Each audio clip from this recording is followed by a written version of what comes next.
Part 3. Bumuntang hininga ako. Ang dapat sana'y pagdalaw ni Dane para kamustahin kami ay nahantong sa pagtatalo naming dalawa. And it's not the usual sibling war that we had. Dane is my best bro. Hindi naman nawawala sa magkapatid, ang madalas na tampuhan at away. Ganon kami minsan, pero hindi naming hinahayaan na magtagal iyon. Hindi natatapos ang isang araw na hindi kami nagkakaayusun. But this one is different. It's Tina that we are talking about. At alam niya kung gaano ko ito pinaghihirapan. Kaya kong isuko ang lahat para sa kanya. Kayamanan, karangyaan, pamilya at kung ano-ano pa. But Tina, setting her free. It'll just like you're going to kill me. Tina is my life. And without her, my life is worthless. Sa ngayon ay maayos-ayos na ang hitsura ni Tina. Wala nang bakas ng ginawa ko sa kanya. Mas naging malala nga lang ang naging pagtrato niya sa akin. Ano pa nga bang aasahan ko? Nasaktan ko na naman siya. At paniguradong mas malamig pa sa noong pakikitungo niya sa akin ang mangyayari ngayon. Tahimik lang kaming nag-agahan. Para talaga kaming hindi mag-asawa sa ganitong lagay. Sa isang pamilya, natural lang iyong maingay kayo. Masarap nga yun dahil doon mas nagiging matibay ang pundasyon nito. Kasabay ng pagkain ay aalamin niyo ang buhay ng bawat isa. Kamustahan? Ano ang ginawa niyo sa loob ng isang araw? Hindi man lang namin iyon naranasan ni Tina. Sa makalipas na isang taon namin bilang mag-asawa, ni minsan ay wala pa, akong nararanasan na ganoon sa aming relasyon. Ihahatid na kita, hindi iyon suhestyon kundi utos na hindi niya pwedeng tanggihan. Nang basahin ko ang kanyang reaksyon ay hindi ko man lang siya kinakitaan ng takot. Ni hindi rin siya naglaan ng lakas na tingnan ako. Nakatuon lang ang kanyang mga mata sa plato niyang hanggang ngayon ay hindi nagagalaw ang laman. Ayoko, malamig ang dating ng kanyang boses. Sinaman ko siya ng tingin. Whether you like it or not my wife, I will fetch you. Kita ko ang pagngiti niya ng matabang. Di, bahala ka. Nagangat na siya ng mukha. Kahit naman na tumanggi ako, ikaw pa rin ang masusunod, di ba? Tahimik na lang akong yumuko. Kumain ka na. Baka malate ka. Nag-ayos na kami pareho para makapasok sa trabaho. Ako ang kadalasan na nag-aayos ng sarili ko. Bigla ko tuloy na alala na naikwento ng isang empleyado ko kung gaano niya ipinagmalaki ang kanyang asawa na madalas na nagtatay at naghahanda ng mga gamit niya sa pagpasok sa trabaho. Simpleng bagay lang iyon, kung tutusin, pero nakakainggit. I want Tina to fix my tux and tie. I want her to stare at me and take good care at me. But it sound ridiculous cause I'm hoping for nothing. Hinanda ko na ang nakagaraheng Civic at inantay ang pagdating ni Tina. I make sure that the car is good. Ayokong maging irritable si Tina sa buong biyahe. Huminto lang ako sa ginagawa ko nang maaninag ko ang tuhod ni Tina sa gilid ko. Tumayo na ako at hinarap siya. Pinasadahan ko siya ng tingin. She wore a black blazer, blue spaghetti but not that revealing, black palda na hanggang tuhod at 1-inch na heels.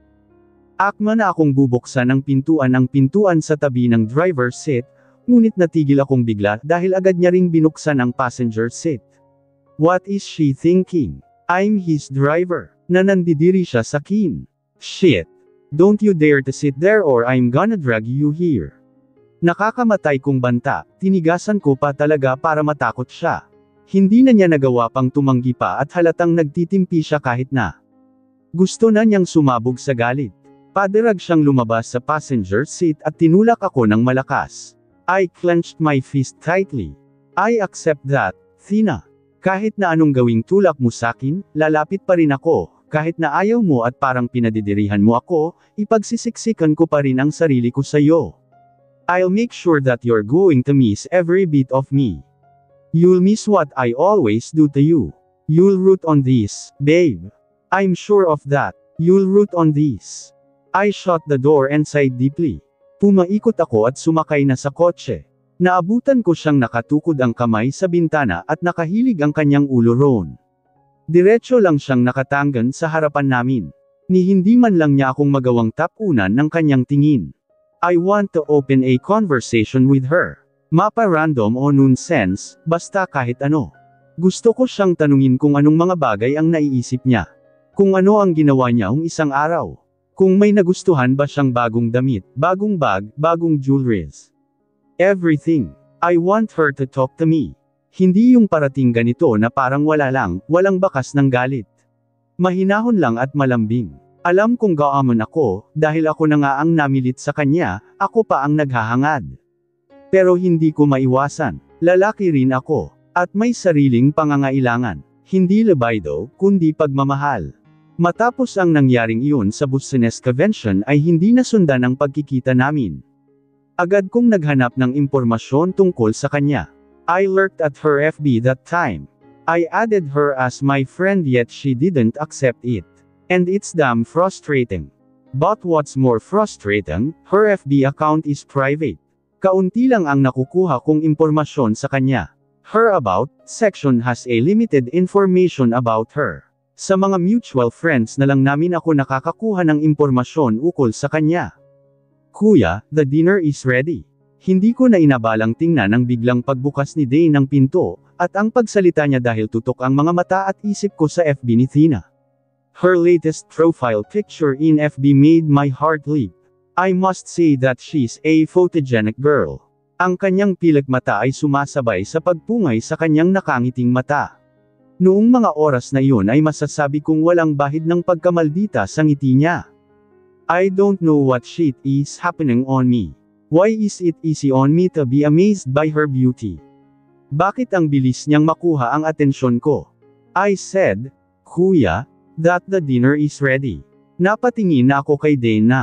Nakapamiwang na at medyo iritado pa. Naningkit ang mga mata ko. Sino ba yung kinalolokohan mo? Hinayaan ko siyang silipin ang monitor. Pinanood ko ang kanyang reaksyon. Mas lalong naningkit ang mga mata niya, nang binasa niya sa isip ang pangalan ni Tina. Maya-maya ay umangat ang gilid ng kanyang labi. Ah, so the only daughter of the Bautista, the reason why you've been drooling like a poor dog these past few days. Humalaklak siya. I raised my middle finger in his face. You, malutong kong mura. Humagalpak pa siya ng tawa. Ano, inaccept ka na ba? Tanong niya. Umiling ako, saka inayos ang swivel chair ko para makaharap sa PC. Hindi, mukhang ayaw niya, sagot ko, sa tanong halos hindi na umaasa. Bagal mo, bara niya. If you like, why don't you try to be connected with her? Like transferring to her school. Diba, matatapos na ang second semester mo sa De La Salle. Sometimes, kuya, it's not bad to use your stupid brain. Namilog bigla ang mga mata ko at nagningning sa kanyang sinabi. But hindi ko naisip iyon. Napatayo ako ng tuwid at ngayoy nakangiti na ng matagumpay. Para akong nakatsamba sa loto dahil sa suhestyon niya. Tinapik ko ang balikat niya. Nice one, bro. Nice. Kaya, sinunod ko agad ang payo ni Dane. I transferred to Fusilang. And I don't know why I'm doing such an effort, but I'd only know that I'm damn excited to meet her again. Mabuti na lang at hindi ako nahirapan sa paglipat ko, dahil kahit na may kalayuan na siya kaysa sa DLSU, may bahay naman kami sa Silang at kamag-anak ko pa, ang isa sa mga nakatataas doon. Ginawa ko ang lahat para maging kaklase ko siya. Nasa second year na pala siya sa business ad kaya, hindi ako nahirapan sa schedule. Bukod pa roon ay yung ilan sa mga kakilala niya sa business ad, kakilala at kaibigan ko. Naalala ko pa kung anong reaksyon niya nang malaman niyang magkaklase kami sa BA58. Nalaglag ang kanyang panga at natulala sa akin. I want to picture her, but I don't want to be rude. Ang galing nga niyang umarte, umakto siyang hindi niya ako kilala. Akala ko nga, iisnabon niya ako pero kinausap naman niya ako, bilang kaklase nga lang. Ayos na rin iyon. Pansin ko rin ang pagkailang niya. Na hindi ko malaman kung dahil ba roon sa nangyari yung nakaraan o dahil sa dala ko ang Apoledong Montenegro. But I broke our gaps and I always make it assure that my intention for her is pure. Gusto ko siyang kaibiganin, kaya lang parati niya akong iniiwasan. Tuwing nasusubaybayan ko siya sa malayo, nagtataka ako kung bakit ako nahuhumaling. Wala naman siyang ganong ginagawa. Kapag pa kasama niya ang kanyang mga kaibigan, madalas kong naririnig, ang malulutong niyang halakhak.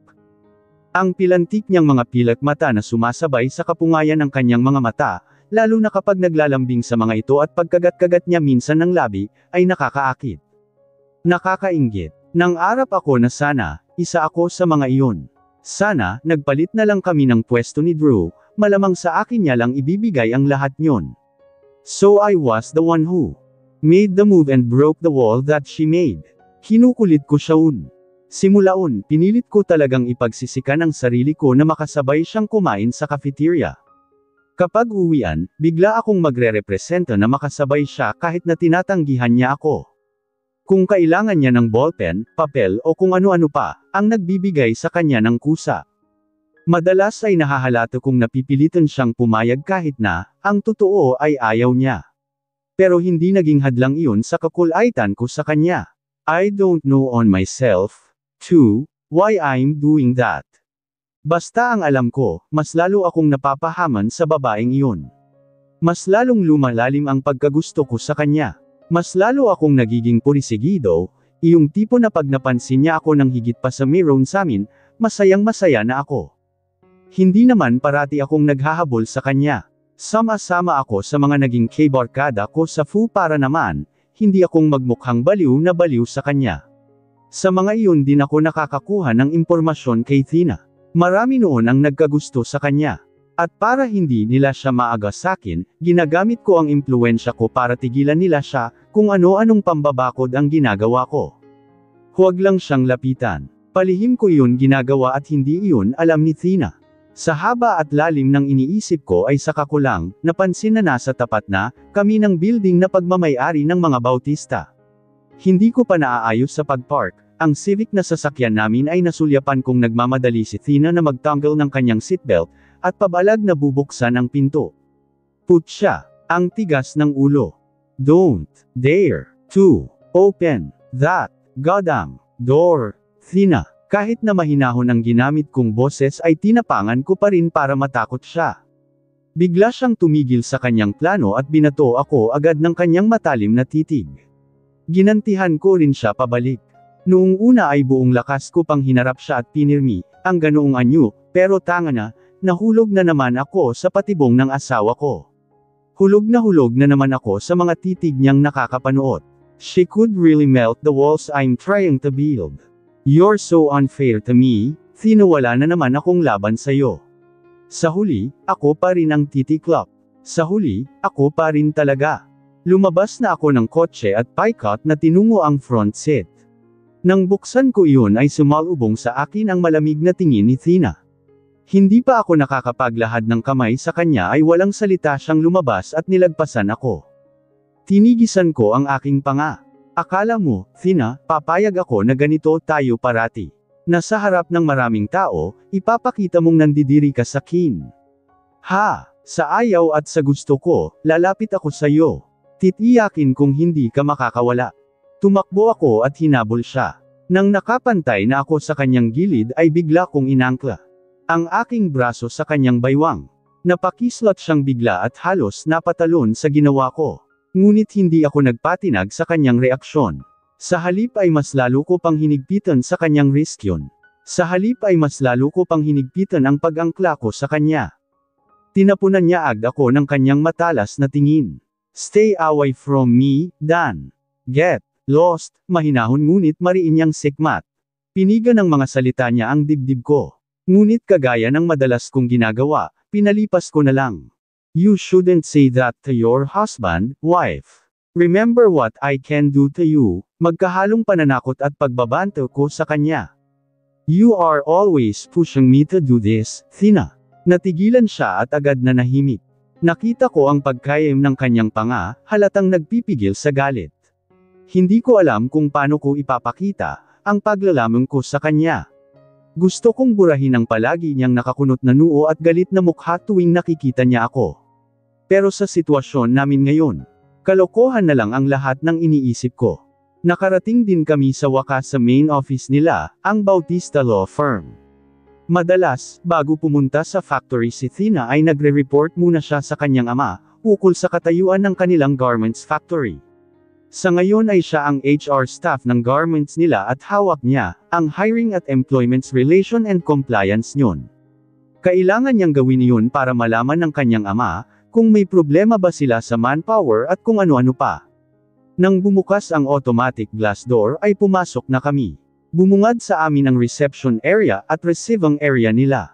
Nakita namin ang mga empleyado na palakad pa ron at par ito. Kani-kanya silang lakad noong una. Ngunit napapahinto sila kapag nakakasalubong nila kami. Tahimik man sila ay napapansin ko ang kanilang mga mata na sinsundan kami ng tingin, yung iba na nasa malalayo pa lang ay hinahabaan ang kanilang mga leeg para lang mapagmasdan kami. We really caught the attention of their employees. Minsanan lang din kasi ako napapadaan dito, dahil abala rin ako sa trabaho. Pero hindi nakakatakas sa akin kapag may ginagawang kalokohan si Tina. May matalik akong kaibigan na palihim na nagsusumbong sa akin nang hindi niya nalalaman. Nang nasa elevator na kami, mga singhap at pagkamangha ang natanggap namin mula sa mga empleyado nila. Hanggang sa mapuno na kami sa loob ay ganoon pa rin ang kanilang mga reaksyon.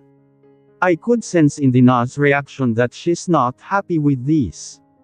Pero imbes na pansinin ko iyon ay mas inalala ko kung may ipit siya. Nasa gilid kasi kami at napapansin kong naiipit ang makurbo niyang katawan. Ang ginawa ko ay tinukod ko sa dingding ang mga kamay ko at kinulong ko sa aking bisig si Tina. Tagilid pa ang posisyon ko samantalang siya ay paarap. Biglang nanigas ang kanyang katawan at lalo na nang naiipit ang kanyang katawan sa mga bisig ko. At nang lingunin niya ako ay naglapit ang mga mukha namin. Parehas kaming natulala dahil sa posisyon namin. Nasa labi ko na halos ang mukha niya. Nabubugahan ko na siya ng mainit kong hininga. Bigla akong na-conscious. Sana, dinamihan ko pa ang mouthwash ko. Did my breath smell bad? I don't want to breathe out. Bigla niyang ibinaba ang kanyang paningin.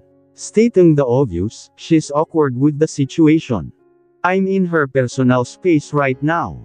Alam kong pang teenager lang itong pakiramdam na ito pero, putya, ang lakas ng rigoda ng puso ko. Nadidagdagan pa iyon ng maramdaman ko, ang init ng kanyang hininga na tumatama sa suot kong puting long sleeves, isama pa ang pagbunggo ng kanyang katawan sa katawan ko kapag bahagyang analog ang elevator. Nag-iinit ang buong kamalayan ko. Na halos maramdaman ko na ang pagka-turn on ko. Did she feel that? Dali-dali akong lumayo sa kanya at umiwas ng tingin. Lahat na yata ng pinaghalong mura ay na-mirror ko na sa isip ko. Ba't ba ang dali kong mag-init kapag malapit siya sakin? Wala naman siyang ginagawa, gago na yata talaga ang katawan ko. Hindi ko na namalayan na tumunog na pala, ang elevator at nagsimulang magsiyalisan ang mga nasa loob. Habang nagsisiyalisan sila ay nakatingin lang ako sa dingding at pinapaliguan ang sarili ko ng mura. Nakita ko na lang na nilagpasan niya ako at lumabas na ng elevator. Nagmadali na rin ako at lumabas na. Damn! Umayos ka nga, Dan. With your urges. Naaninag ko agad ang likod ni Tina. Agad ko siyang hinabol dahil naglalakad patakbo siya. Nung makalapit na ako at pumantay na halos sa gilid niya ay narinig ko siyang bumalong. Nakakainis. Dama ko ang pagkairite sa asawa ko. Inisip ko na kaya siya naiinis ay dahil sa nangyari sa amin kanina. Nanghina ako sa reaksyon niya noong una.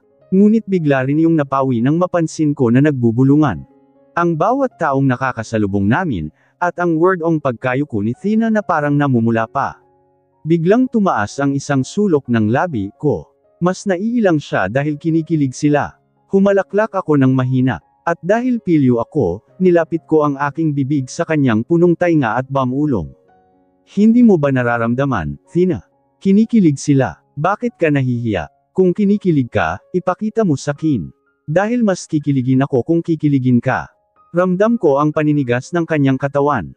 Langya, nagugustuhan ko talaga kung paano sumagot ang kanyang reaksyon sa mga ginagawa ko. Para ba siyang nakikiliti? Tigilan mo, sabi ako. Pinapaalis na kita, di ba?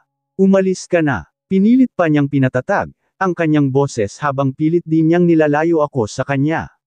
Imbes na matinag ay ipinulupot ko pa ulit ang bisig ko baywang niya. Natatawa ako sa kanyang inaasal.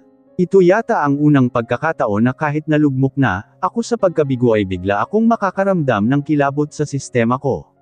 Damn, Tina, what did you done to my fucked up system?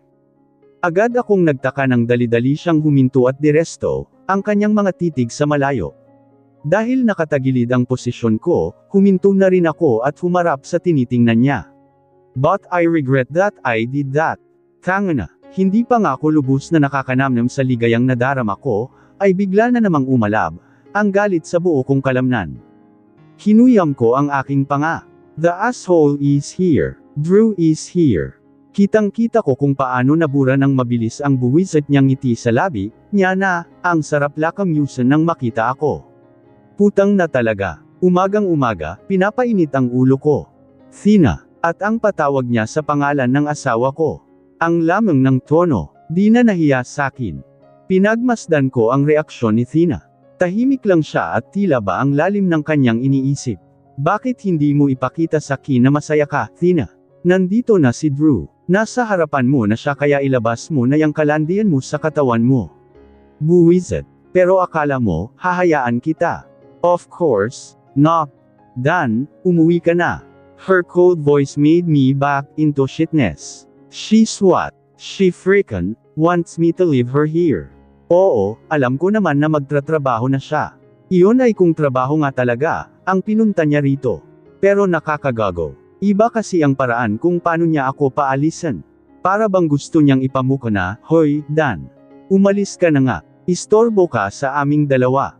Nag-igting ang pangako at huminga ng malalim. Muli kong nilapit ang bibig ko sa bibig ni Thina.